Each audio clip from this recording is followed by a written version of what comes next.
Este vídeo es parte del proyecto 251M de 2023, financiado por el Gobierno de España.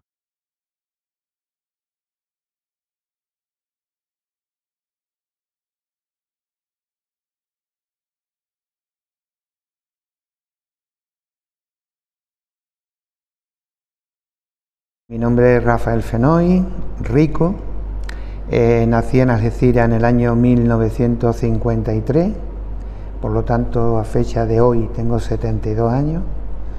Llevo militando en el movimiento libertario anarcosindicalista desde el año 1974, me afilié a la CNT un año y medio aproximadamente antes de la muerte de Franco. Y bueno, mi trayectoria como persona con ciertas inquietudes sociales pues ha sido prácticamente desde ese momento. Mis padres, mi padre empezó a trabajar con 12 años en una ferretería, efectos navales, de avituallamiento de buques. Conocí a mi madre que había llegado de Alicante porque a mi abuelo lo desterraron. Mi abuelo, el padre de mi madre, estuvo en la cárcel de Orihuela, estuvo 2-3 largos años, tuvo condenas de pena de muerte, conmutada a cadena perpetua y después conmutada a destierro. No participó en la guerra civil, fue una persona que trabajaba en el muelle de Alicante. Y bueno, pues mi historia, la historia de mi familia materna, pues tiene tiene para escribir una novela, como muchas familias de este país, ¿no? Mi padre viene de Almería, tampoco es una persona que en fin, las familias vinieron desde fuera a Algeciras, y bueno, pues a partir de su relación, pues se creó la familia. Bien. Mi padre se ha dedicado durante más de 40 años al tema de efectos navales. Empezó de chico de los recados, llegó a ser el gerente y prácticamente el factotum de la empresa, porque el propietario pues se iba de vacaciones y lo dejaba allí 6 meses, 7 meses, 8 meses, en fin, sin problema. Y a la vista de que las cosas evolucionaban y empezaron a llegar posibilidades, pues mi familia, mi padre y mi madre crearon una empresa de muebles, un comercio de muebles, y a ellos se han dedicado pues, toda su vida laboral. Y mis dos hermanos, pues yo pertenezco a una familia de 5, 2 mujeres, 3 varones, y mis 2 hermanos varones pues crearon una sociedad específicamente para seguir trabajando en la empresa familiar. Y bien, ese persona de orden, mi padre, muy involucrado en aspectos sociales, fue 14 años concejal del Ayuntamiento de Algeciras, siempre por elección, pues participaba, o bien lo elegían dentro del sector del sindicato vertical, o bien el sector de cabezas de familia, ¿no? Entonces nada más que votaban los cabezas de familia, aquí no votaba nadie más que un sector de la población. Y en esos 14 años yo aprendí de mi padre muchísimas cosas, porque nunca cobró un duro del ayuntamiento, él se dedicaba exclusivamente a colaborar en que el ayuntamiento funcionara. Cuando salía de su trabajo, él se dedicaba a las responsabilidades que tenía como concejal. Se dedicó unas veces a temas de limpieza y basura. En otra ocasión estuvo bastante tiempo dedicado a temas de playa, concejal de playa. Y yo ahí, bueno, para mí fue una escuela, porque fui aprendiendo. Me llevaba en la motillo, salía, me llevaba a la playa y para la limpieza, hablando con el capataz, con los trabajadores, en fin. Tuvo varias iniciativas, montó, en fin, un balneario, la primera vez que aquí se veía una cosa de este tipo, en fin, y un sistema de parking con sombrajos para que los coches pues tuvieran menos calor. Y prácticamente todo eso que él promocionó se autogestionó. Es decir, el ayuntamiento ahí no tuvo que poner ni un duro. Fue un impulso, y a través de lo que los tickets de uso de los servicios, pues aquello se iba financiando. Y la verdad que bueno, fue uno de los que participó más activamente en que aquí hubiera un gran hospital, porque a insistencia suya se compró un gran terreno en una parte que, bueno, ahora mismo está súper poblada, pero aquello era campo totalmente. Y cuando el ministerio vino a ver las posibilidades de instalación, pues visto de que no le convencía nada, pues se llevó a la subdirectora que vino, se lo llevó allí y dijo: esto, perfecto. Dice, ¿cuánto? Dice, lo que usted quiera. Dice, ponemos las estacas donde quiera y coger el terreno que haga falta. En fin, mi padre ha sido. Y el estar pendiente de las cosas del pueblo, y bueno, una persona muy generosa. Mi padre era una persona que tenía una ideología muy práctica, muy pragmática, muy pragmática. Él siempre me decía que la política era un engaño. Es decir, él no confiaba absolutamente en lo que era concejal, pero él sabía que estos partidos políticos no existían entonces, con lo cual allí había el partido único, que era el Sindicato Vertical, la Falange, y poco más. Pero él comprendió pronto que esto de la política partidaria no tenía visos ninguno. Claro, yo me relacionaba precisamente con 15, 16, 17 años a través de un movimiento cristiano de comunidades juveniles que se llamaba ATSIS. ATSIS es el genitivo de Atsum, que significa estar presente, y ese movimiento lo desarrollan los salesianos, porque yo he estado 17 años formándome con los salesianos. Me formé primero aquí en Algeciras, luego pasé a Ronda para hacer el bachillerato superior interno, acompañando a mi hermano, y luego fui a Granada al primer año experimental de COU, fue cuando se inició COU, año 1970-71, los salesianos de Granada. Entonces, bueno, yo me he relacionado con ellos, y ese movimiento de ATSIS nace en la congregación a través de sacerdotes que tienen una visión muy social, y sobre todo quieren orientar a la juventud hacia esos valores. Entonces ahí me relaciono fundamentalmente con el mensaje de la doctrina social de la Iglesia, la proyección del mensaje de Jesús de Nazaret hacia los pobres y los necesitados, el sentido de justicia social. Entonces, todo eso nace en esa época. El movimiento así permite que haya mucha gente joven, sobre todo universitaria, gente joven que procede de los salesianos, pero ya está en la universidad, y el hervidero ideológico de la universidad es fundamentalmente marxista. Es decir, allí conozco yo pues los elementos básicos del materialismo histórico, empiezo a entrar en el materialismo dialéctico con la filosofía hegeliana en fin, todos los elementos Nikos Poulantzas, en fin, empiezo a descubrir un mundo que me parece bastante coherente, quiero decir, un análisis que después me ha acompañado toda la vida, porque el materialismo histórico es un instrumento muy potente para análisis de la realidad. Una pena que no forme parte de los currículums en el sistema ordinario, porque no es una cuestión ideológica, es una cuestión fundamentalmente económico-sociológica, es una visión histórica, es decir, intenta explicar la historia a través de los elementos materiales que fundamentan los modos de vida y demás, ¿no? Me acompañó también una aseveración que está hay dos grandes aseveraciones de Carlos Marx, uno en el Manifiesto Comunista con Federico Engels, que habla de que los filósofos se han dedicado a pensar el mundo y es hora de transformarlo, y eso también lo vi en la entrada de la Universidad de Humboldt en Berlín, en el hall de entrada está en letras de oro. A mí me llamó, sí, porque me enganchó, ¿no? me conectó. Bueno, y el otro tema es que la infraestructura material condiciona. Bueno, en las dos ramas del marxismo, así a grandes rasgos, ¿no?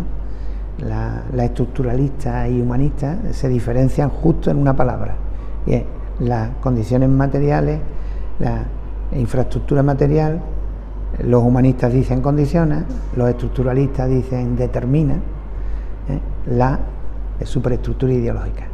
Entonces ese concepto a mí me ha acompañado en todo mi desarrollo como activista, militante, como queramos llamarlo, ¿no? Y pues bueno, en el caso de mi padre, pues la verdad es que este hombre tenía esa visión y claro, confrontaba conmigo y además confrontaba ideológicamente, teníamos discusiones fuertes. Mi madre entraba por medio, se terciaba: Rafael, no discuta con tu padre, que le va a dar algo. Y yo entendía que realmente lo que mi padre quería era trasladarme parte de su experiencia vital, que era una persona con casi 50 años, 40 y tantos años, ya tenía una trayectoria de vida y sabía pues que había gente buena, que había gente regular, que había gente mala. Y claro, para mí el mundo era de gente buena. Es decir, yo tenía una etapa de romanticismo absoluto, donde el mundo se podía transformar y era cuestión de voluntad, ¿no? Era un esfuerzo de voluntad, fundamentalmente. Entonces él me hacía ver que, pues, que había elementos estructurales que dificultaban. Y sobre todo a él lo que le daba mucho coraje es que cuando yo hablara, la gente pensara que estaba chalado. Entonces, sí, entonces sus discusiones venían por ahí, porque él decía: Rafael, van a decir que estás tonto, perdido, pues te crees cualquier cosa. En fin, y yo creo que ahí fue y la diferencia entre mi padre y yo, porque yo mantenía una perspectiva antropológica muy, muy optimista y él tenía una perspectiva antropológica bastante más pesimista, ¿no? Y entonces ahí es donde estaba pero en cuanto al sentido de servicio al pueblo, coincidencia absoluta. Mi madre estaba muy condicionada por la guerra civil. En mi casa ha habido mucho silencio, mucho silencio. Y cuando yo participaba en manifestaciones, concentraciones o viajaba y tal, siempre había eso de: te vas a meter en un lío, te vas a meter en un lío, no digas, no hables, no comentes, no. El fantasma de la guerra se proyectó en mi casa a través sobre todo de mi madre, porque había pasado unas situaciones. Con 8 años se tuvo que hacer cargo de sus 2 hermanos, su madre intentaba sacar comida cuando no la había y su padre estaba en la cárcel. Y ella tenía que llevarle a su padre en Orihuela, con 8 años, tenía que llevarle la comida. Y veía, y ella me ha contado, que veía cuando ella recogía ropa sucia para llevársela después limpia, y como a determinadas mujeres les decían: toma y ya no vuelvas. Eso se produce en un tránsito, es decir, eso no es primero te formas y luego actúas, es un tránsito. Entonces, yo empiezo a actuar socialmente, ayudando a construir unas casitas a personas muy necesitadas en una barriada que había aquí. Es decir, a través del movimiento ese juvenil, pues buscábamos formas concretas de poner en práctica pues toda la teoría esa de ayudar al prójimo. Y claro, llegar a esas terrenos usurpados, eran terrenos públicos, pero aquello no era propiedad, era propiedad del Estado o de la comunidad, bueno, del Estado, porque allí no había otra cosa.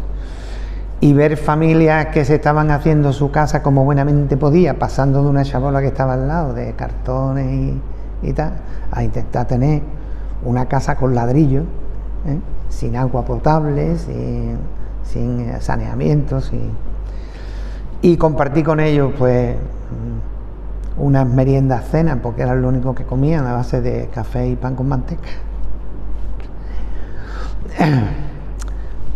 Eso te impacta, porque te hace toca. No es un libro o un cuento. Desde ahí ya uno va percibiendo que esto no está bien montado, esto está mal montado, y que hay unos pocos que, bueno, que tienen mucho, y la mayoría pues que no tienen nada. Empiezo a entender el tema de la explotación, de la sobreexplotación, y una parte de la formación ideológica marxista pues es la explotación capitalista, el tema de la lucha obrera, la transformación de los sistemas de producción y el objetivo fundamental, y luego te explican y te comentan pues cómo se produce la revolución soviética y el gran salto que se produce en el movimiento histórico obrero, y cómo las masas se hacen cargo del poder y transforman la sociedad. Claro, conforme va evolucionando vas viendo pues que eso, bueno, así contado tampoco es. Y yo engancho con el movimiento, bueno, yo soy un estudiante, estoy estudiando, por lo tanto, salvo ligeras escapadas en vacaciones que puedo dedicarme a hacer algo por un grupo de personas, pues básicamente mi actividad se desarrolla en ámbitos estudiantiles. Bueno, pues ahí empiezan las primeras movilizaciones, pues nos acercamos a las postrimerías del 68, el mayo 68 francés aquí pues influyó un montón, bastante, y claro, los primeros coletazos ya lo da el sindicato de estudiantes del propio sistema, que estaba dentro de los propios, y que fue una reacción evidente a la pérdida de poder de Falange. Es decir, cuando Franco pega el giro en el año 53, y a partir del año 53 pues empieza a organizar sus distintos gobiernos contando menos con el aparato falangista, pues los falangistas pues se van revolviendo. Hay una corriente de pensamiento dentro del Falange muy interesante de conocer, porque tienen componentes anarcosindicalistas. Es decir, Falange no es ajena al movimiento libertario. Lo que pasa es que optan por un modelo autoritario, pero la estructura en cuanto a la proyección de la transformación colectiva participa del concepto de colectividad y participa del concepto de autogestión. Es decir, lo que pasa es que, bueno, acaban justificando los fines, o sea, el medio por los fines, pero básicamente ahí es donde se equivoca la Falange. Vamos, todos los movimientos fascistas prácticamente nacen de un componente colectivo, de una colectivización, y hermanan en el fondo con las corrientes más, podemos decir, más radicales por ir a la raíz del marxismo, ¿no? El comunismo como manifestación histórica de una estructura social o de una respuesta social. Bueno, este tema de el tránsito para mí se produce de una manera muy gradual, y voy entendiendo, voy comprendiendo, voy aprendiendo de otros. El aprendizaje vicario en esto de la militancia es esencial, porque nadie, es decir, del libro a la vida tiene que haber modelos, y ahí es donde aparecen los referentes, los émulos, ¿no?, que ya utilizaron los jesuitas en su día, en el siglo XVI. En fin, ahí hay toda una trayectoria. Y bueno, yo acabo vinculado al movimiento estudiantil, y bueno, por casualidad conozco el magisterio y ya me meto en el tema educativo, pero eso ya es otro tema. Es decir, no hay un momento de ruptura, o podemos decir de salto de la teoría a la práctica. La teoría y la práctica se van vinculando y se van... eso estamos hablando de antes del 74, cuando desde el movimiento así yo engancho con el marxismo cristiano por el socialismo, que era un movimiento que se desarrollaba en el seno de la Iglesia Católica. Hay muchos elementos interesante analizar. Por ejemplo, el propio Concilio Vaticano II fue un revulsivo para la Iglesia Católica. O sea, de hecho, yo creo que en la historia de la Iglesia, el Concilio Vaticano II tiene la misma o más importancia que Trento. Bueno, la misma o más importancia que Nicea. Es decir, es que, bueno, las pinceladas que estoy dando es que, claro, yo tengo una formación teológica, pues yo estuve estudiando teología en San Telmo, al mismo tiempo que trabajaba de maestro en Cádiz. Yo iba a la facultad de teología, que estaba donde es el Palacio de San Telmo, donde está el presidente de la Junta de Andalucía. Palacio espectacular, precioso, ¿no? Tiene una fachada barroca que eso es increíble. Bueno, pues yo iba ahí los sábados y quedaba en la cafetería de la facultad, pues a hablar con los profesores que me daban distintas materias, ¿no? Y bueno, entiendo que eso me permite comprender una parte del espíritu, podemos decir, del espíritu hispano o de la cultura hispana en mayúsculas, porque está muy transida por la fe y las creencias religiosas, ¿no? Y bueno, también ahí hay un proceso ideológico que se va decantando hasta llegar a, bueno, pues un cierto agnosticismo, pero tampoco la palabra agnosticismo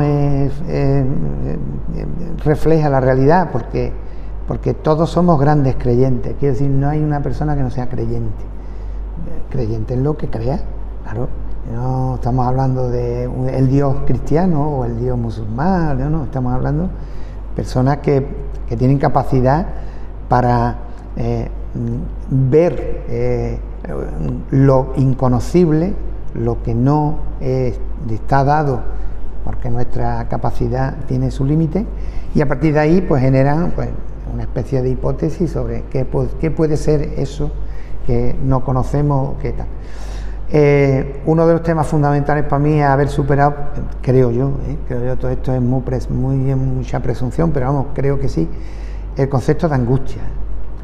La angustia es un elemento básico que se instala en la mente de los niños prácticamente, porque el no conocer genera incertidumbre, y esa incertidumbre conlleva una cierta angustia. Bueno, el poder abandonar la angustia, el poder dejarla a un lado, eso te sitúa en otra dimensión, porque al final la existencia nuestra es tan pequeña comparado con el tiempo cósmico que prácticamente es una milésima de segundo, quiero decir. Y nos parece importante porque somos nosotros, claro. Entonces ahí interviene el ego, bueno, y claro, ¿qué es más importante para mí? Pues mi vida, está claro, ¿no? No, pero vamos, situar la vida, la dimensión humana de cada una de las personas que convivimos en un marco tan amplio como es la historia del universo y más allá, porque el tiempo no se sabe cuándo empieza, pues a partir de ahí, bueno, tiene todo esto muy relativo. Y no tener esta sensación de tener angustia, es decir, no temerle a la angustia, te libera de el encadenamiento a creencias que lo que hacen es que te evitan la angustia. Entonces, si no necesitas evitarla, pues tampoco te tienes que vincular a nada, ¿no?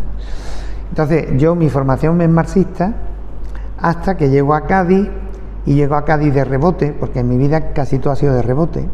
Y hay unas preguntas y digo, bueno, ¿y tú cómo? Yo creo que las cosas me han llegado, claro, visto desde cierta edad. Es decir, al principio parece que hay objetivos y que tú consigues, pero eso yo creo que es un puro espejismo. En el fondo, a ti te llegan las cosas. Con lo cual, que si no te has marcado objetivos, pues tampoco tiene ninguna frustración. Es decir, porque el problema de los objetivos es que te frustran. Y cuanto más objetivos tengas, más problemas vas a tener. Entonces, salvo grandes líneas matrices maestras, yo llego a Cádiz y en Cádiz sí me encuentro con el anarquismo. Es curioso porque yo me llevo una sorpresa. Claro, yo no había escuchado de anarquismo absolutamente nada. Es decir, en el mundo de la juventud marxista que estaba en la universidad, los anarquistas eran poco menos que unos románticos y punto y pelota, ¿no?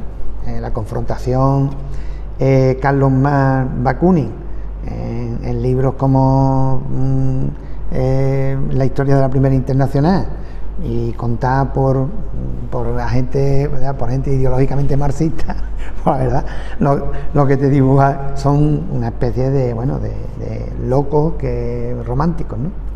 Pero claro, cuando yo llego a Cádiz yo me encuentro con personas mayores que son anarquistas, que han vivido el anarquismo y han vivido la guerra y tienen un concepto. Y a mí lo que me sorprendió del anarquismo es la simplicidad, la enorme simplicidad, porque en el fondo todo se reduce prácticamente a tres grandes conceptos. Un concepto es el concepto de autogestión,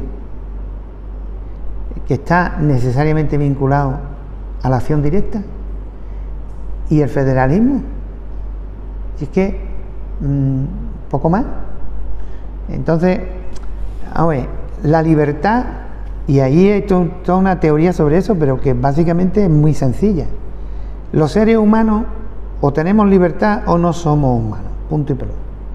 Y a partir de ahí se desmonta todo un entramado que hay relacionado con la eficiencia política, la eficacia política, el centralismo democrático y toda esta historia que se inventó el partido de la Unión Soviética y luego se trasladó a todos los partidos europeos, concretamente el PC, ¿no? El centralismo democrático, que le venía muy bien la palabra democrático, pero la democracia era cero, ¿no? Ahí no había otra historia.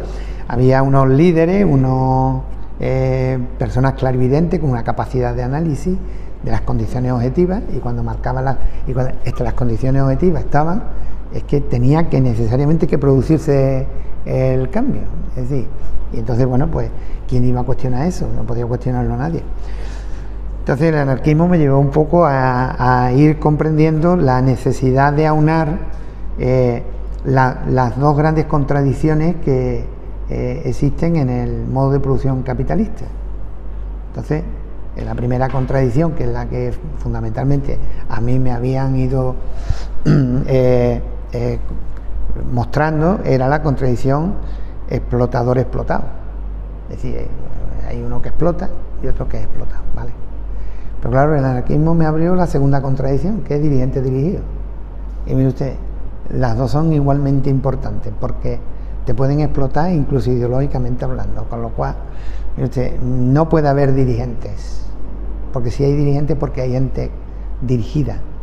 Y una cosa es que haya personas con las cuales se le otorga una autoridad porque per se se le reconoce. Ese es un tema, y otro tema muy distinto es que se transfiera la voluntad de uno a otro para que otro haga y deshaga a su antojo sin contar con las personas que estamos. Vamos, la principal crisis de todo el modelo democrático que tenemos es ese, porque no es democracia, esto no es democracia.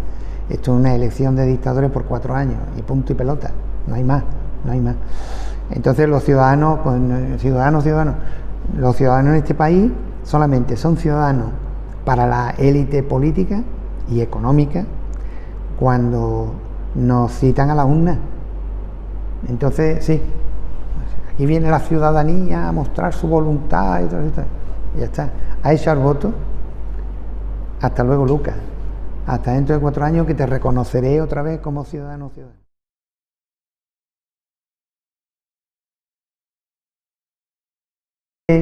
No existe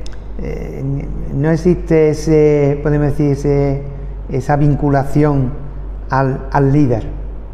En mí no se produce. O sea, se podrá producir otras personas, pero a mí no. Yo sí he tenido muchas referencias y mucha influencia de determinadas personas, pero eran personas como muy normales. Es decir, que hacían pues, cosas muy interesantes, ¿no? Evidentemente. Por ejemplo, Alfonso Castro, este es un cura obrero que vivía en un chalet en Cortadura y había una comunidad de más de 500 personas que participaban en esos entornos. Y era una cultura obrera, totalmente obrera, ¿eh? Y ahí se gestó uso, y ahí se gestó UGT, y ahí se gestó comisiones obreras, es decir, y se gestó ahí con esta gente. Pero bueno, ellos estaban en otra historia, en una historia de apoyo mutuo, en el que si la familia de Juan se había quedado en la calle, pues le buscaban casa, que si Pequito no tenía para comer, la comida se le facilitaba. En fin, era una sociedad de apoyo mutuo. Claro, eso es en práctica el anarquismo, ¿no? Kropotkin tiene un libro que se llama El apoyo mutuo. Entonces, bueno, básicamente era llevar a la realidad pues principios muy básicos de cómo los seres humanos nos ayudamos en momentos de situaciones complicadas y cómo entre todos pues articulamos respuestas que nos sirven. Sigo estando en el anarcosindicalismo, sí. Yo empecé en el año 74 y yo no he cambiado de organización.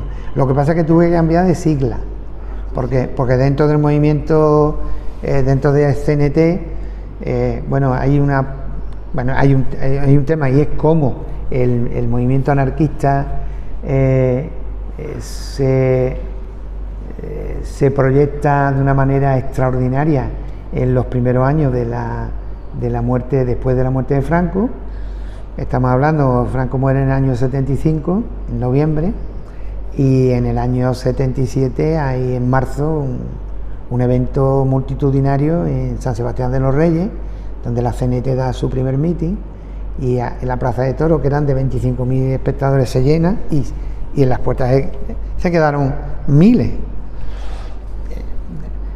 La CNT no estaba preparada para eso. La CNT que yo descubro en el año 74 es un grupo de personas mayores, algunos jóvenes, núcleos de obreros intentando organizar la CNT dentro de Astillero.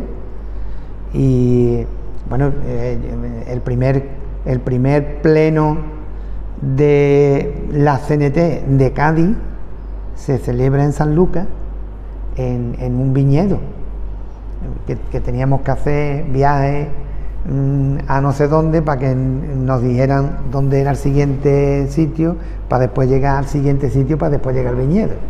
O sea, eso estamos hablando de...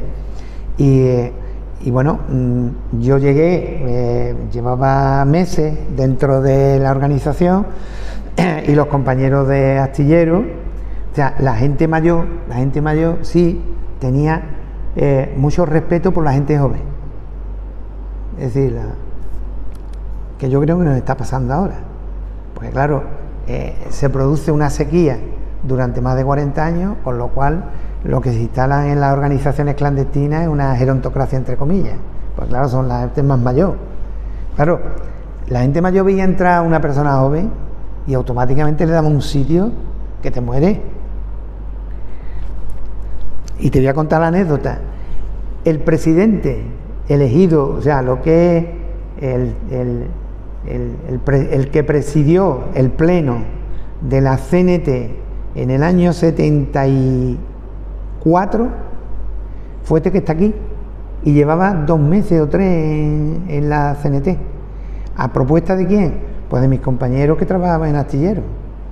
Y a mí se me cayó el mundo encima. Digo, yo como voy hasta aquí, imaginaros un salón lleno de personas, muchas de ellas mayores, increíbles, ¿no?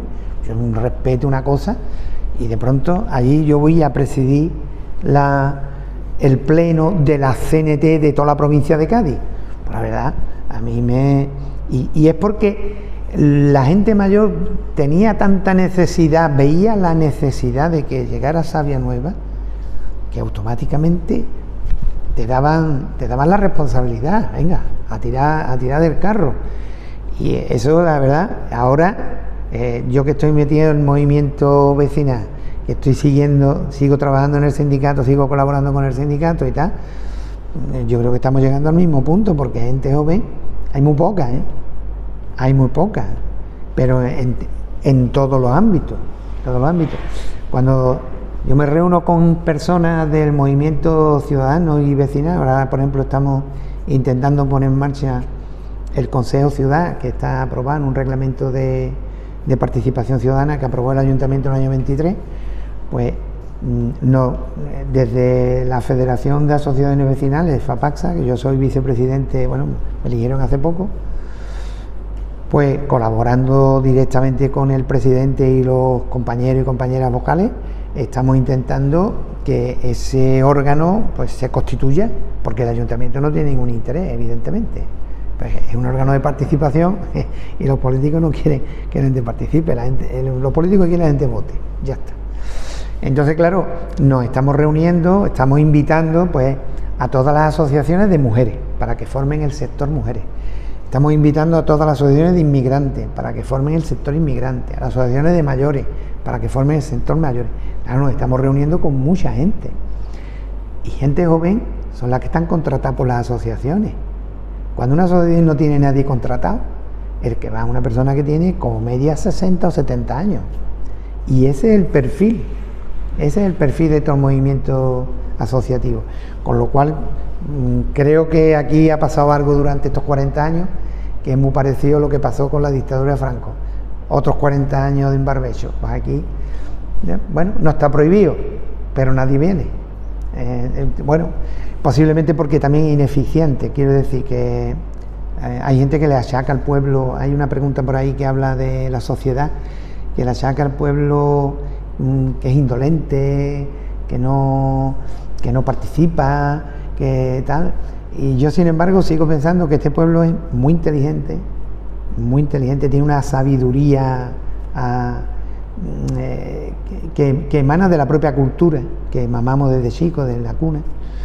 Y este pueblo se ha dado cuenta que I por I va a ser que no.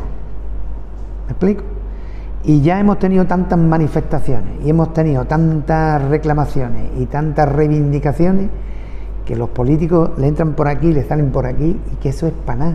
Entonces, bueno, hemos entrado en una especie de dialecto, bueno, de vorágine de convocatoria. Era todo el mundo coge un megáfono.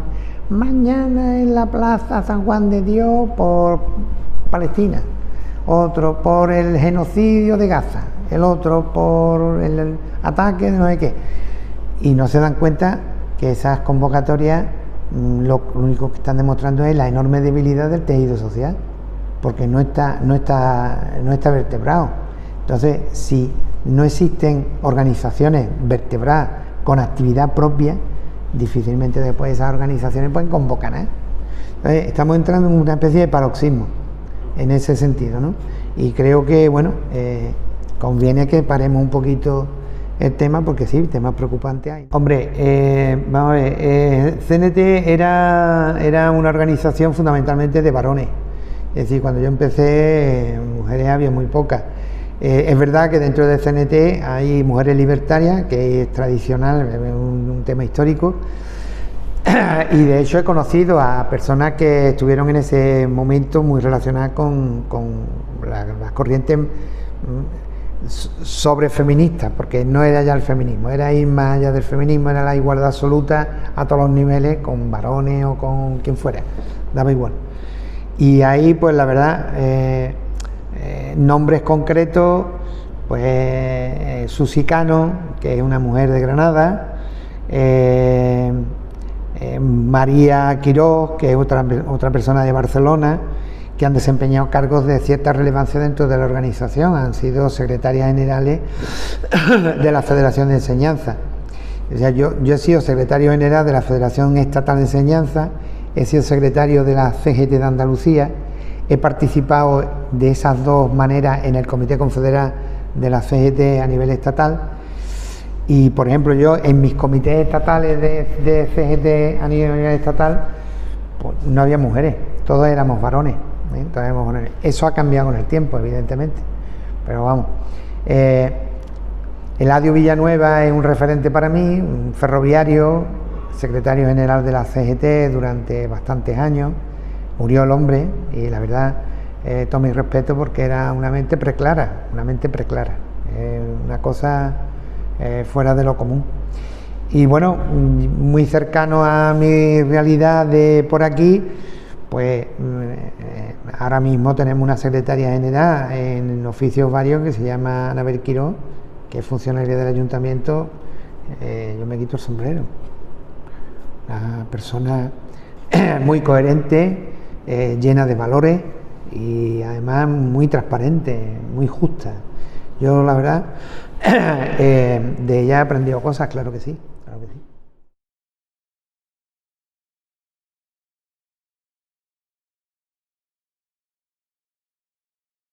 Las primeras negociaciones de convenio en Astillero fueron espectacularmente, vamos, brutales.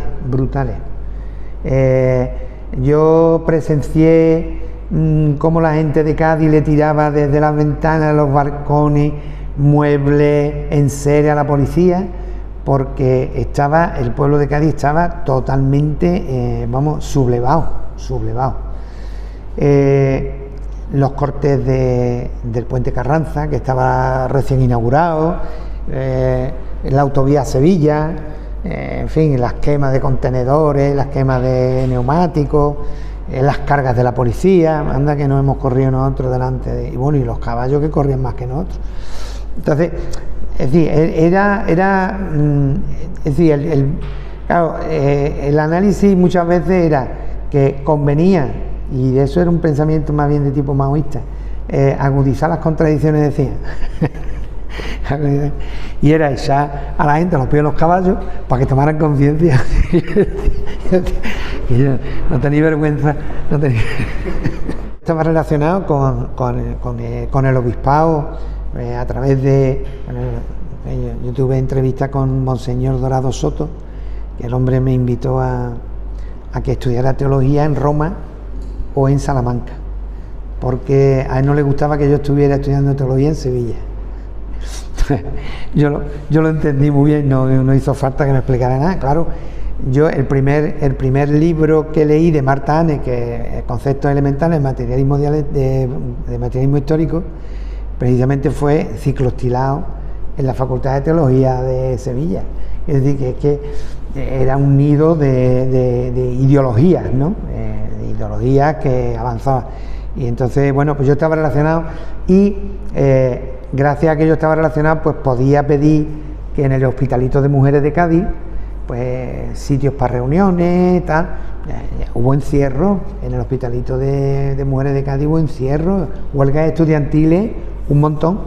Yo era delegado de curso en tercero de magisterio en Josefina Pascual, y allí prácticamente nos pegamos un año que no tuvimos clases, porque convocaban huelgas estudiantiles todo el que quería. Llegaba la ORT y convocaba una, llegaba el MC y convocaba otra, llegaba el PT y convocaba otra.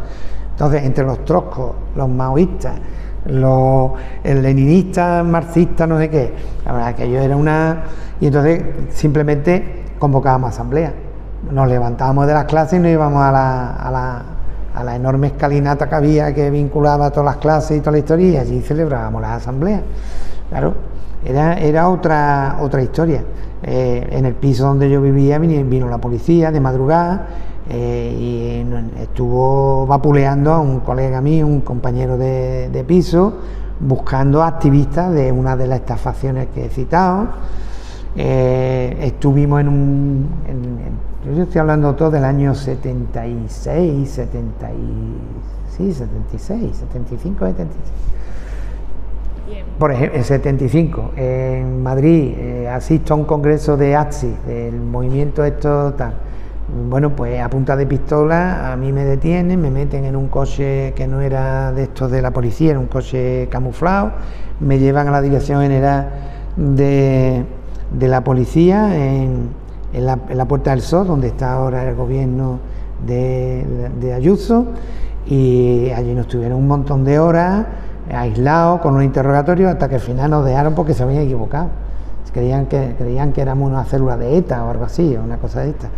Quiero decir que El certificado de buena conducta a mí no me lo daban, por lo tanto yo tenía problemas para matricularme, tenía problemas para... Bueno, esta historia, ahí en Granada montamos una reunión de delegados de COU, porque me eligieron también delegado de COU, del COU de los salesianos. Vinieron unos chavales de la universidad: mira, ¿qué os parece si organizamos una reunión de todos los delegados de COU de Granada y tal? Y yo, pues como estaban los salesianos, le pedí al cura de allí del club juvenil el salón y me lo dio el hombre, y allí nos juntamos todos y a la puerta estaba la policía social, que se identificaba con sus placas y me pedían el carnet, tomaban nota, la multa correspondiente, y eso es lo que había. Ya que aquí en Algeciras concretamente hubo un encierro de interinos en la Inspección de Educación. Mi mujer estuvo dentro del encierro y a todos, que eran cerca de 40 personas, le cayó una multa de 25.000 pesetas de la época, que era un dinero. Estamos hablando ya del año 77, y el inspector que denunció a la policía para que llegara, después fue un diputado. Una movilización, una lucha muy importante, que además emblemática, ocupa un lugar en el movimiento obrero de aquí de la comarca, fue la gran huelga de Acerinos del año 77. En Acerinos pues llevaba poco tiempo instalada como empresa en la zona. La huelga de Acerinos, que empezó en el año 77, duró 96 días. Yo he podido obtener testimonios de personas, pues yo llego a Palmón en el año 80, pues en esa fecha estoy yo en Cádiz, luego yo esa huelga la vivo muy de tangencial, pero las personas con las cuales yo me relaciono en Palmones pues me hablan de una situación bastante complicada, muy complicada, porque incluso la propia panadería del pueblo, de la barriada, una barriada de los barrios, tenía que facilitar a las personas pan con manteca y café para poder tener una dieta mínimamente a lo largo del día, porque no había ni siquiera posibilidad de comprar alimentos. Fue una huelga muy dura. 45 años después ha habido otra huelga en Acerinos también, con 137 días, más días todavía, con lo cual parece que el tiempo se ha detenido. Avanza, pero se avanza muy poco. Esa huelga fue fundamental. Ha habido otras huelgas muy importantes en el sector ferroviario. Fundamentalmente la CNT ha tenido bastante fuerza y ahí se han desarrollado bastantes movidas de que se ha llegado a los cortes de impedir la salida de trenes. Yo he participado en piquetes poniéndome delante de las locomotoras para evitar que saliera el tren, con lo cual eso pues bueno, generaba unos atrasos increíbles, y al final, por la pura logística del sistema ferroviario, pues hacía inviable que saliera, con lo cual pues, se conseguía que se parara. Ha habido otras huelgas en el transporte, concretamente COME.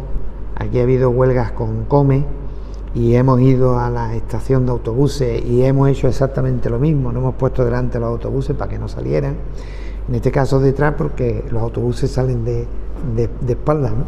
O de culo, como queramos llamar.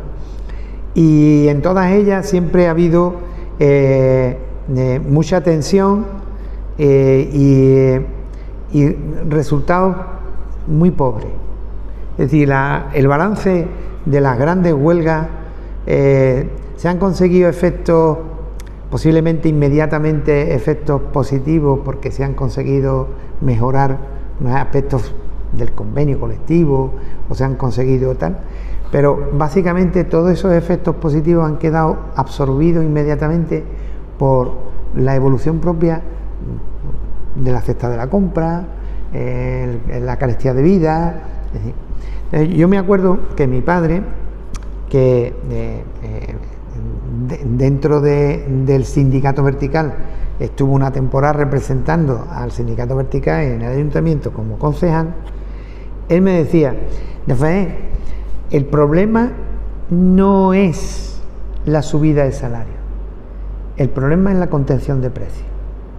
Si tú no contienes los precios, no te sirve absolutamente de nada el incremento de los salarios, porque los incrementos de los salarios van a repercutir inmediatamente en el incremento de los precios de los productos, y al final la posible ventaja que tú obtengas aquí la pierdes en muy poco tiempo. Entonces, claro, su visión y la visión de los conceptos así más relacionados con aspectos colectivistas es que el Estado tiene que intervenir en la economía de mercado. Tiene que intervenir necesariamente, porque si no interviene en la economía de mercado, la población queda totalmente indefensa ante la vorágine de lo que es la explotación por la explotación y la acaparación de las plusvalías. Es decir, el sistema no entiende, o sea, quienes montan las grandes empresas y los grandes artilugios de producción, eso no le importa tres bledos la vida de la gente. Otro de las grandes huelgas, sobre todo de la época de principio ya de la transición, cuando ya el PSOE adquiere ya el poder absoluto con aquellos 10 millones de capullos, y yo fui uno de esos capullos que votó al Partido Socialista, ya con una UCD que se estaba prácticamente desfragmentando, pues yo participé activamente y fui protagonista en la medida de mis circunstancias concretas en la gran huelga del magisterio del año 82. 83, 85, 86, ahí hubo una briega grande, empezaron a producirse en cuanto a la mecánica. La mecánica empezó por un movimiento de coordinadoras. No existían, los sindicatos se estaban ahormando, todavía no estaban conformados, y en el sector del magisterio muchísimo menos. Entonces, bueno, existía comisiones, existía UGT, FESPE, AMPE, USO, CNT, en fin, que había un abanico grande, pero con muy poquita capacidad de convocatoria y poca afiliación. Y entonces, bueno, el movimiento se articuló a través de las coordinadoras, que eran representantes de los claustros, que eso fue también un debate ideológicamente muy interesante cuando se aprueba la ley de libertad sindical y se desarrollan los procesos de elección de delegados sindicales, porque en el magisterio la tendencia primigenia era que existieran delegados de centro, es decir, que los delegados sindicales fueran elegidos en los centros, no en las provincias. Entonces, claro, eso hacía muy complejo el control. y claro, el Estado no estaba, vamos, el aparato del Estado no quería el descontrol. Entonces, claro, pues no se invitó y no se creó una estructura de delegados electos, por ejemplo, como tenía el sindicato vertical de Franco, sí tenía delegados electos por centro de trabajo, se llamaban entonces enlaces sindicales.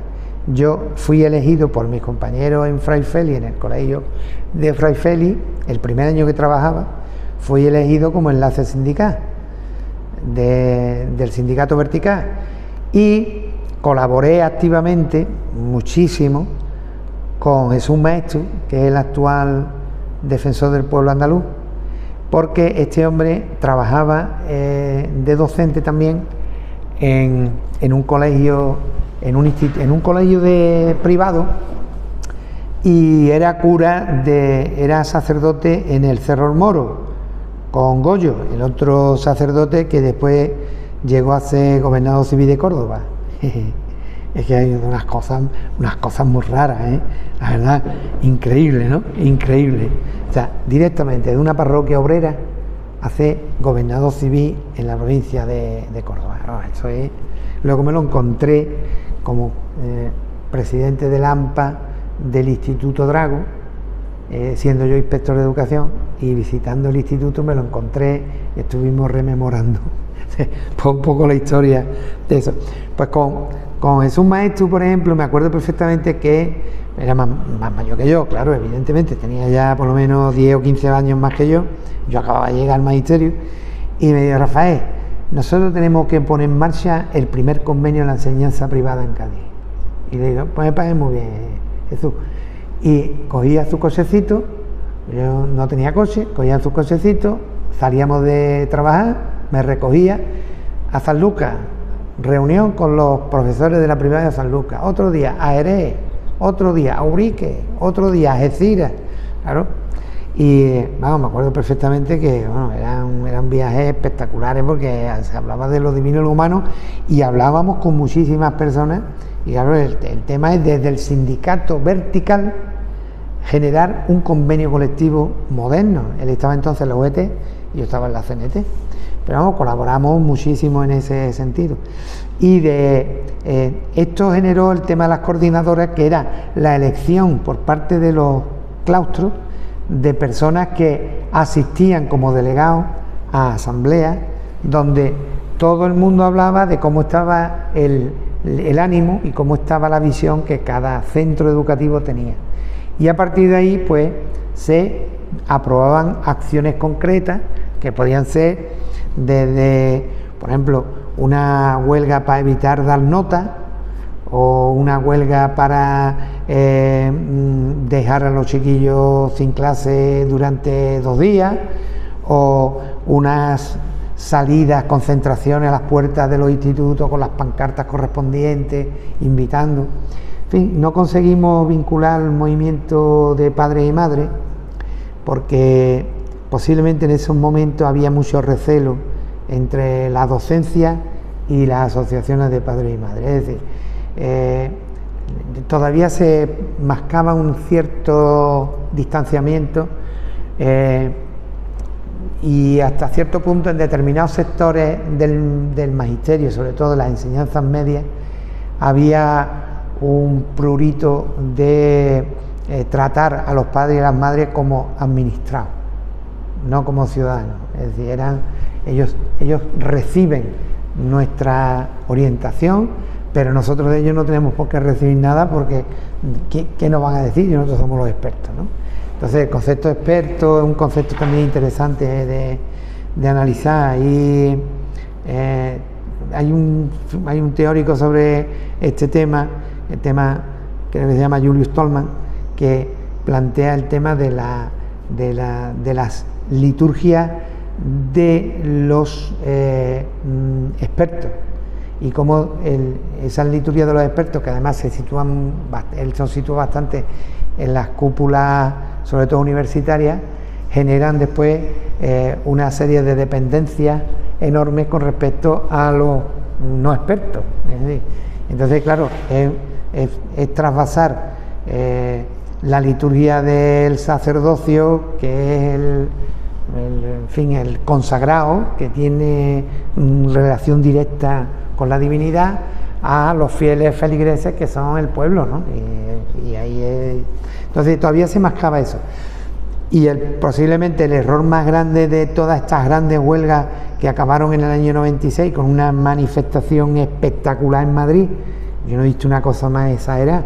Estuve yo allí, además fue curioso porque yo me subí para despedir a la gente y me quedé en el autobús.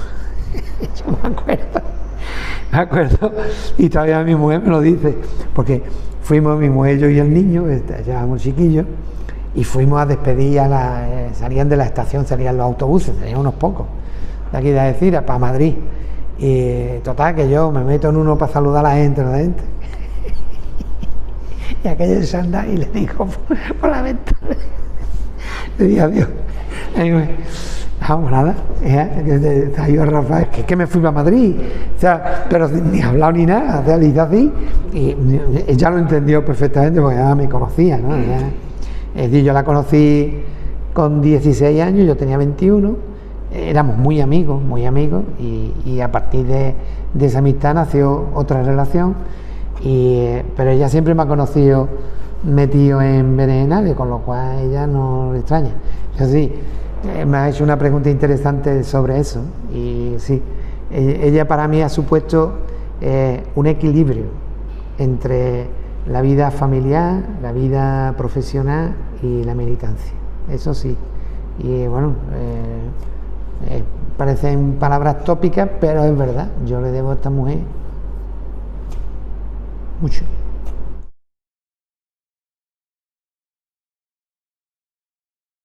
Dificultades, bueno, las dificultades era echar más horas con reloj, era dormir poco, era, bueno, intentar hacer lo menos posible fuera de la casa, quiero decir, viajes y cosas, pues hacer lo imprescindible, pero porque además me cogió con la crianza, quiero decir que tuvimos yo tengo 2 hijos, uno nació 3 años después de casarnos, estamos hablando del año 77, pues en el 80, y 11 años después llegó la otra. Bueno, pues quizás esos 11 años te dan una idea de que no se podía decir, pues vamos a tenerlos todos seguidos, ¿no? Que hay una filosofía de vamos a tenerlos seguidos, y tal. En este caso no, en este caso también es verdad que ella y yo hemos estudiado en la Universidad Nacional de Distancia, ella es maestra, yo maestro. Hemos estado siempre metidos, hemos hecho los cursos de doctorado, hemos participado en cantidad de congresos, hemos presentado ponencias, es decir, formamos parte del Instituto de Estudios Campos Gibraltareños, hemos metido artículos en la Almoraima, yo publico artículos en varios medios, llevo años publicando artículos, miles de artículos. Pero claro, eso es una actividad que también el producir de un punto de vista teórico, o al menos reproducir, porque hay poco mérito cuando dice es que hace muchos artículos. No, yo hago artículos porque soy capaz de entender lo que la gente me transmite. Entonces lo que hago es recoger, yo soy un recolector, yo recojo, y recojo de aquí, recojo de allí y tal, y al final pues a lo mejor surge algo, podemos decir, entre comillas, novedoso, pero vamos, básicamente ese es el tema. Y toda una época importante en el feminismo, es decir, se creó un grupo de mujeres feministas de antaño, ¿no? Había que bregar con... No, eran mujeres, ¿no? El colectivo no se... mujeres feministas, ¿no?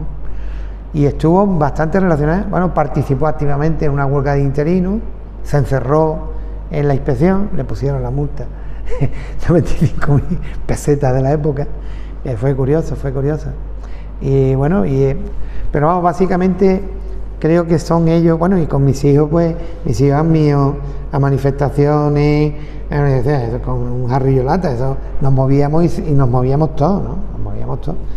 O sea que ellos han sido testigos de un poco de la evolución de esto de militar, esto de qué es, ¿no? Mi madre ha cosido cantidad de banderas de la CNT, cantidad.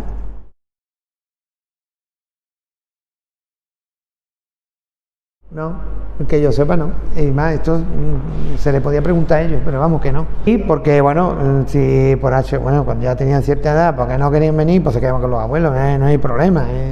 O sea, afortunadamente hemos contado con apoyos externos, ¿no?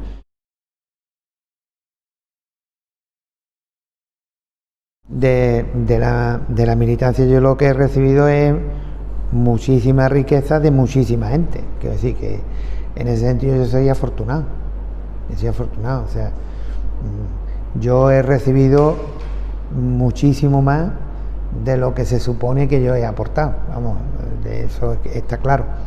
El trato, el conocimiento de las personas y sobre todo de situaciones que generan las personas, situaciones en los entornos laborales o los entornos vecinales, sociales, pues la verdad que te enriquecen enormemente porque te permiten ver la realidad desde otra perspectiva. Si yo no hubiera militado en determinadas zonas de los movimientos sociales y sindicales, pues me hubiera quedado con una visión bastante corta de un mundo interior mío o de un mundo familiar o de un mundo profesional, ¿no?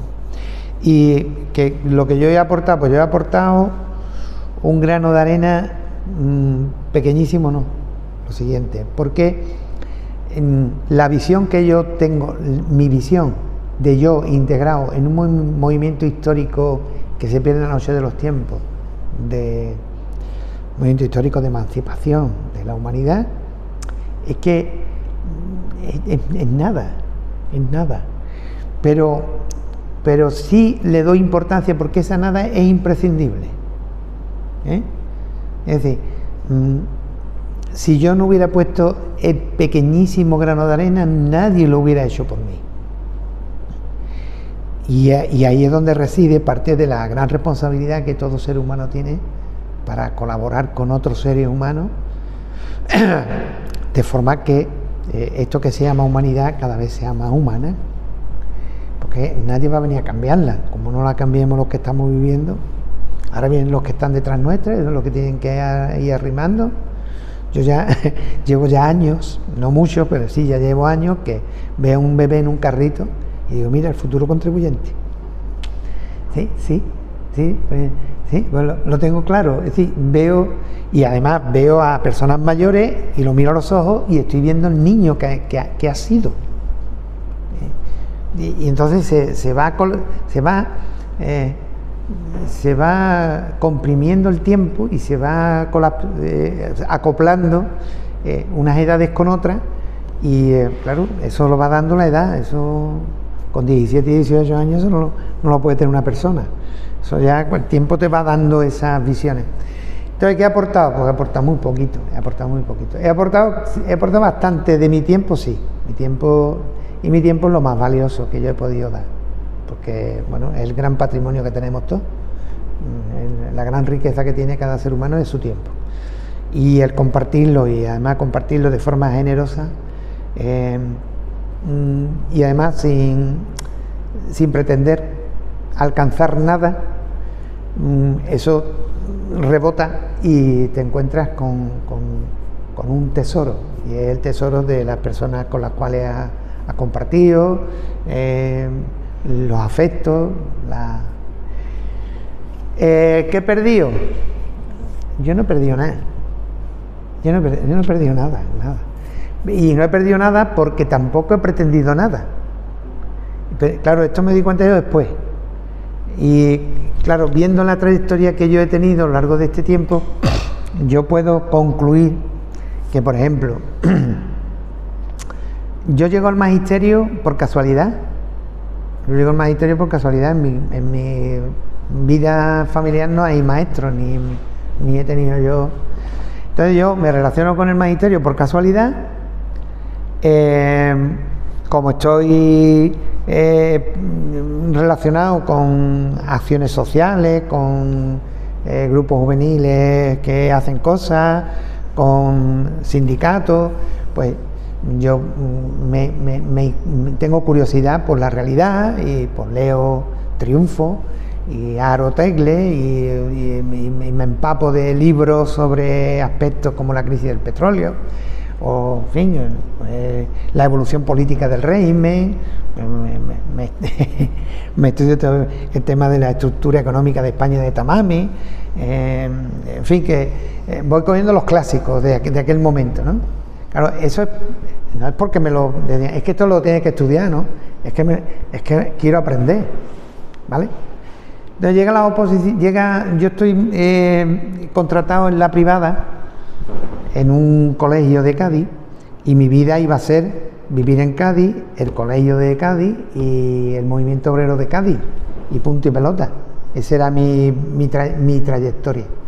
Pero el colegio se desmonta, o sea, se cede al gobierno, porque el colegio del obispado, y el obispado no puede mantenerlo, porque tampoco le puede cobrar a la gente del pópulo lo que cuesta la enseñanza, y aquello estaba en el pópulo. Entonces, claro, la familia obrera, barrio popular, la verdad, yo empecé mi primer curso de quinto de primaria de quinto de GB, yo empecé con una lista de 42 alumnos. A las 3 semanas yo tenía 64 en la clase, porque es que llegaba el cura con una señora y el niño, mira, Rafael, que este niño no tiene cuál, para adentro. Y al final en la clase es que ya no se cabía, es decir, tú me traes una silla y una mesa y a ver cómo los colocamos allí. En fin, entonces eso se desmonta, Yo me había matriculado de oposiciones porque yo no quería el servicio militar. Yo, en fin, pero entonces empezaban los primeros objetores. Yo no fui objetor porque te caía un varapalo. Eso de objetar, eso era. Entonces, yo digo, bueno, me matriculo de oposiciones, digo que estoy estudiando oposiciones y el ejército va a decir, va, pues venga, te vamos a dar un año más de prórroga. Porque ya yo iba prorrogado por los estudios de magisterio. Pero me dicen que no, que tú tienes que mamarla ahí a la mili. Entonces, claro, como me había matriculado, pues llega el cura y me dice, mira, a todos los que estábamos allí, que el contrato se finiquita. Había personas ya con muchos años de trabajo allí, yo acababa de llegar. Me dieron un finiquito de 33.000 pesetas en aquella época y me dijeron, mira, y un año de interinidad para que te prepares las oposiciones para el año que viene. Pero como yo me había matriculado, yo había echado los papeles y había pagado 500 pesetas que costaba la matrícula, pues digo, bueno, pues mira que me he matriculado, voy ahí a ver qué es esto ya para el año que viene prepararme. Total, que voy llegando, hay 4 exámenes, pues voy aprobando los exámenes uno detrás de otro, uno detrás de otro, uno detrás de otro, uno detrás de otro, coño, que aprobé las oposiciones, claro, y no estudié el temario, yo no soy inteligente, que coincidió que aquello que yo había ido aprendiendo, porque a mí me había interesado, fue lo que a mí me preguntaba, claro, entonces, claro, yo lo tenía no de un libro de texto, no, yo lo tenía fresco, porque estaba a lo mejor, bueno, me acuerdo que uno de los temas en ciencias sociales fue precisamente la crisis del petróleo del año 73. Bueno, como ustedes, es que me había hincado unos pocos artículos sobre ese tema, pues yo largué lo que yo sabía. Y bueno, entonces, ¿por qué llego yo al magisterio? Pues de rebote, yo no pensaba. Entonces, ya soy funcionario, pero mi mujer también estaba en el magisterio. Esto del magisterio, esto de dar clases es importante. Deberíamos de saber más cosas. Pues mira, hay una ciencia de la educación en la UNED que es a distancia. Pues vamos a matricularnos de la UNED y seguimos aprendiendo, porque todo lo que yo intentaba, lo que me venía bien, pues yo lo aplicaba con los chavales. Bueno, pues yo me seguí formando. Llega un momento en que se produce, emerge la nueva profesión de psicopedagogía. Pues yo me presento a las oposiciones de psicopedagogía y yo no me estudié el temario, yo las aprobé. Claro, pues ya soy maestro, funcionario, y además pertenezco al cuerpo de secundaria de psicopedagogía. Pero es que además sale una convocatoria de inspección de educación y me llama un colega de Granada, Rafael, ¿tú has visto esto? Y le digo, yo la inspección que hago, la inspección nada más que viene a liarla. Y me dice, no, míralo bien, porque hay un tipo de inspección que es de asesoramiento.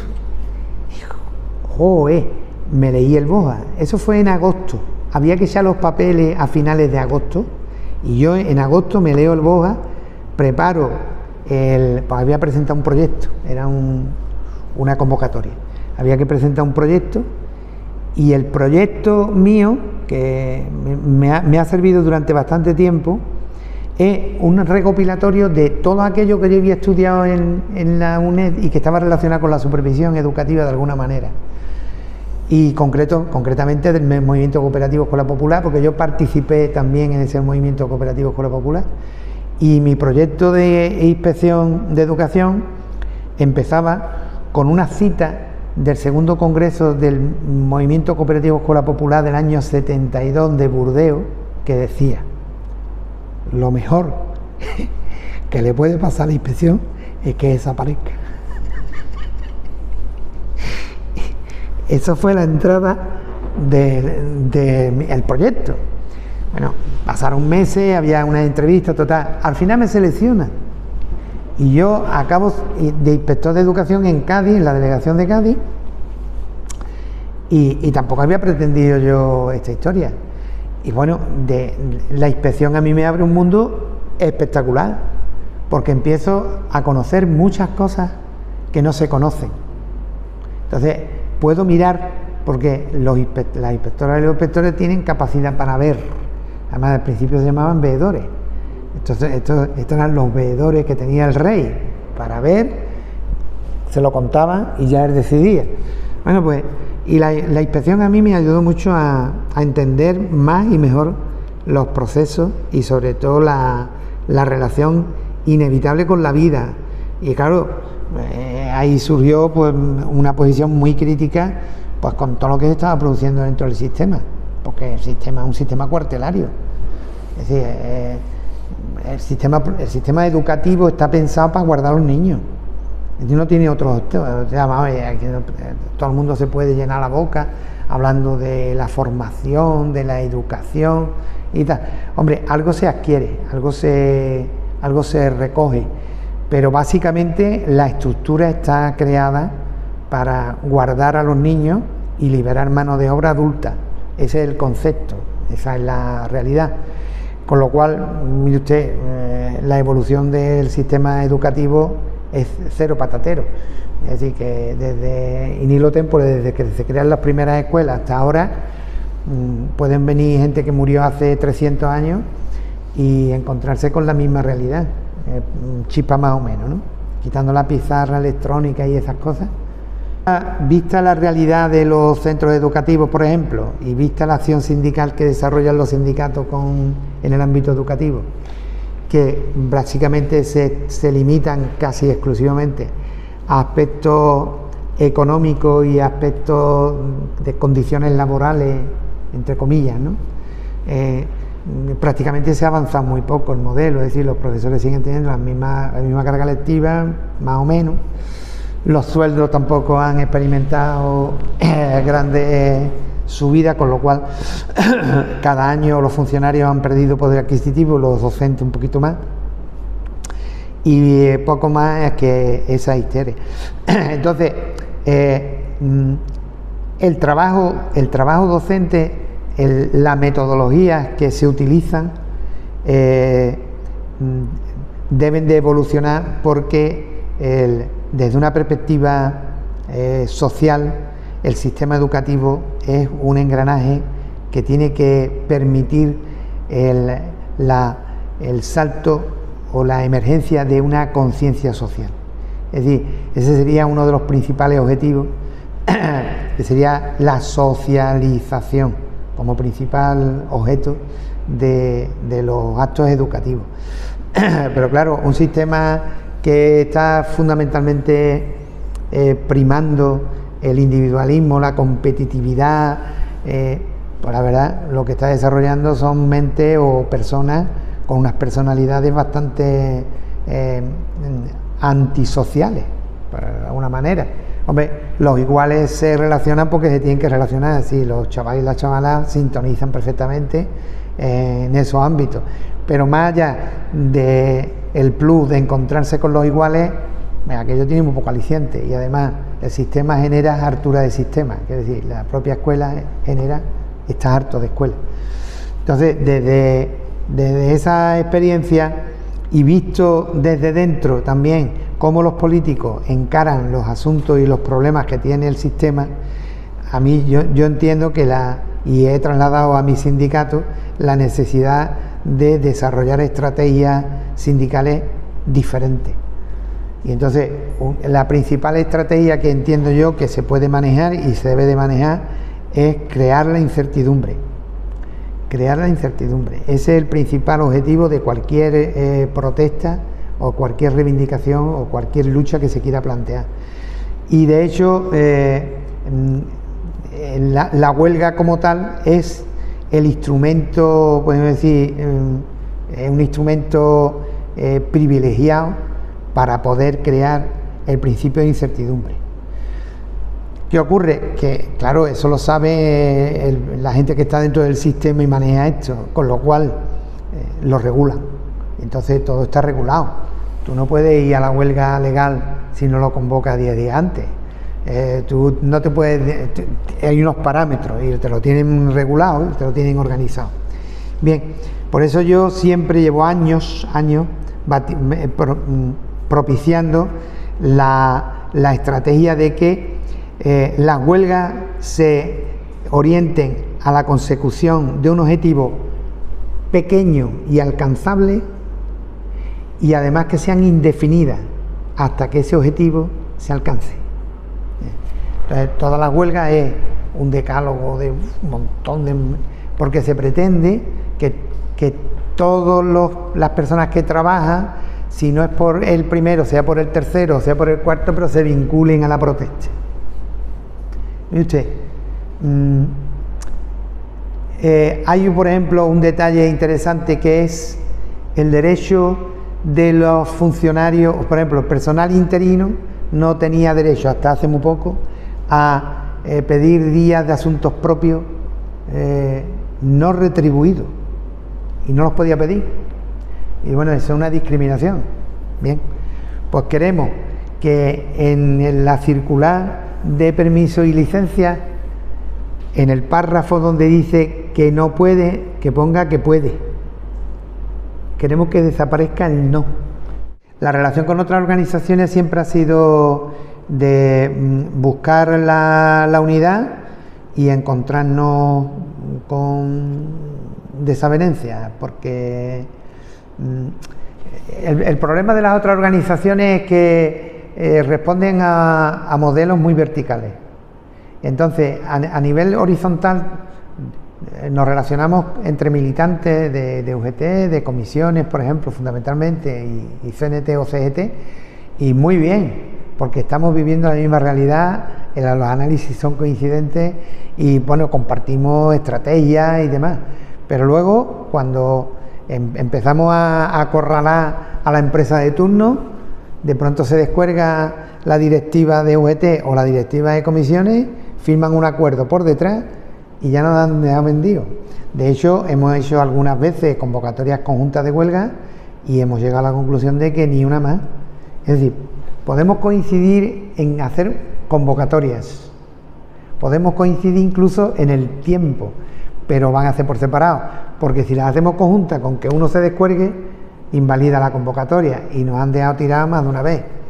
Claro, entre otras cosas porque nuestra organización funciona de manera asamblearia. ¿Qué significa?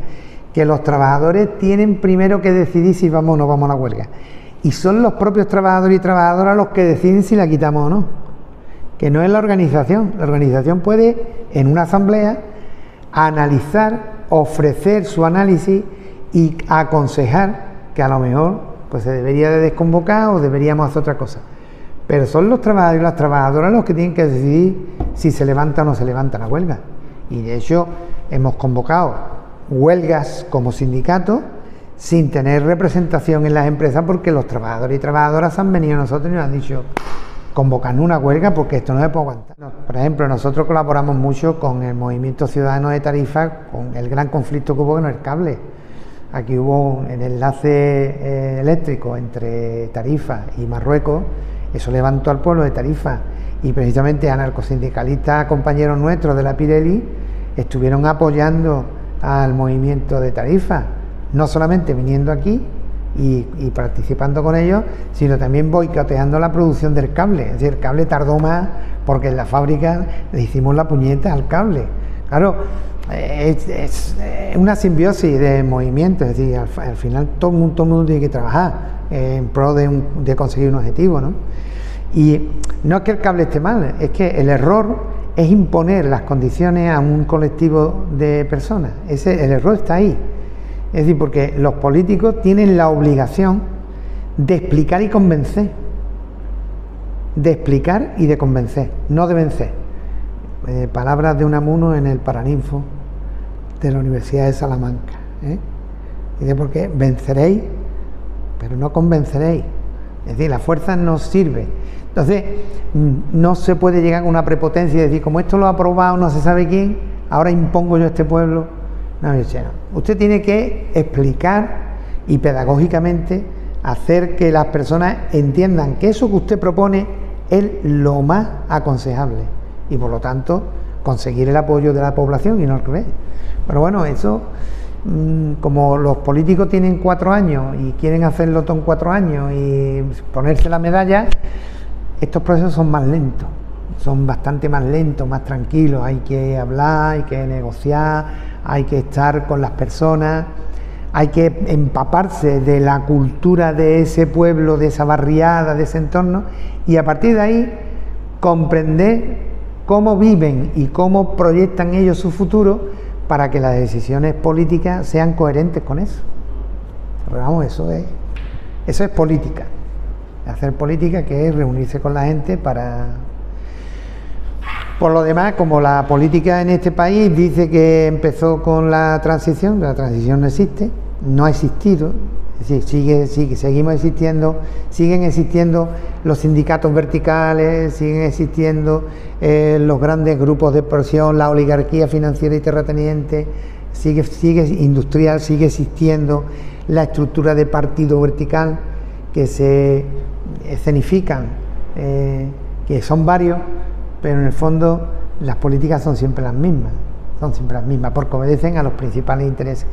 Entonces, hablar de que se ha producido una transición ya es hablar muy largo, porque la transición todavía no ha comenzado. ¿Cuándo comenzará la transición? Cuando la ciudadanía, la sociedad civil tenga cierto poder. Cuando la sociedad civil tenga cierto poder. Yo puedo votar a una persona, pero tengo que tener la capacidad de revocarla cuando esa persona no responde al interés como representante. Cuando yo voto a una persona no es para que decida todo, sino para que me consulte todo. Y por lo tanto debe de haber referéndum para aprobar los presupuestos, y además por partida, porque nos llevaríamos una sorpresa. Si aquí el presupuesto general del Estado lo tuviéramos que aprobar por referéndum por partida, pues yo no sé si la partida de la Casa Real se mantendría, ¿comprende? Nos tienen engañados a base de decir, es que sois libres y encima además decidís vosotros. Es mentira, totalmente mentira.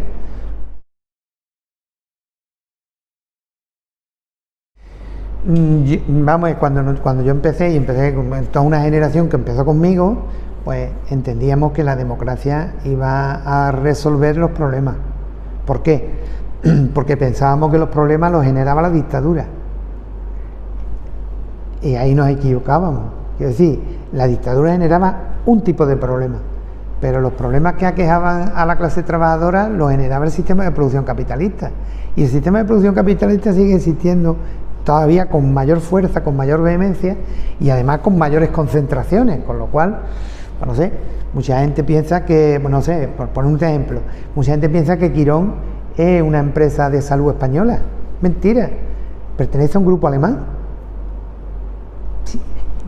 Y así cógete todas las aseguradoras, y así cógete todas las grandes empresas, Fomentos y Contratas, tú coges los grandes grupos, SACIR, un grupo SACIR, bueno, pues el grupo SACIR está monopolizado prácticamente por grandes, los BlackRock y estas grandes multinacionales de grandes fondos. Y eso, pues las concentraciones están acabando absolutamente con toda la autonomía que se supone que un país soberano, se le llena la boca la palabra soberano, y mire usted, soberanía no tenemos ninguna, hemos perdido totalmente la soberanía. Entonces, en definitiva, queda todavía una soberanía, y la soberanía de cada uno con su monedero. Ahí sí que podemos ser medio soberanos, y eso significaría que una de las principales herramientas que menos se están utilizando y que posiblemente den más juego sea el movimiento de los consumidores. Es decir, porque fundamentalmente, mira, ya Ciudadanos ya nos han dejado con el voto de cada 4 años. En el tema laboral nos controlan con los grandes convenios firmados que condicionan absolutamente toda la negociación colectiva. Pero mire usted, todavía tienen que aguantarse con nosotros porque podemos comprar la sandía aquí o allí. Podemos comprar las papas israelíes o no. Podemos, claro, todavía tenemos un margen. Y claro, ¿qué ocurre? Porque al colectivo ciudadano, a la sociedad civil, no le llega la información adecuada para que con su soberanía en el bolsillo pueda ejercer una actividad concreta sobre la realidad. Y ahí posiblemente haya todavía un camino que recorrer. Movimiento sindical consumidor o algo así, un híbrido de este tipo, ¿sí?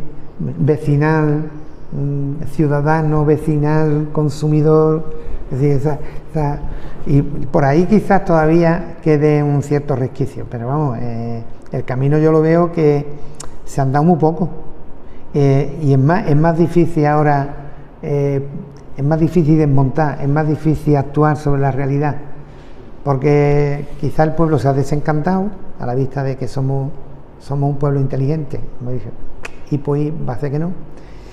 Y claro, estamos muy deslavazados, no hay estructuras que vertebren. Una cosa muy importante, fíjate tú, parece una vaguedad, pero no. La ley que mayor capacidad democrática le permite tener a las personas es la ley de propiedad horizontal.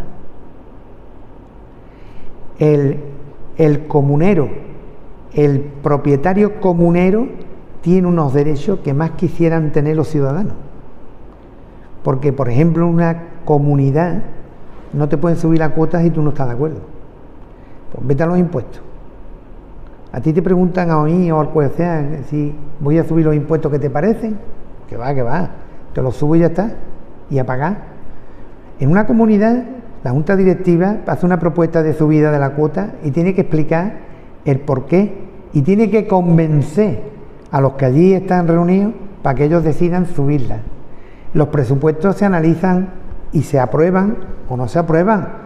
O sea, luego, los comuneros, es decir, la persona en calidad de propietario comunitario tiene una capacidad de intervenir en su comunidad desde una perspectiva democrática infinitamente mayor que cualquier ciudadano con respecto a los políticos de turno.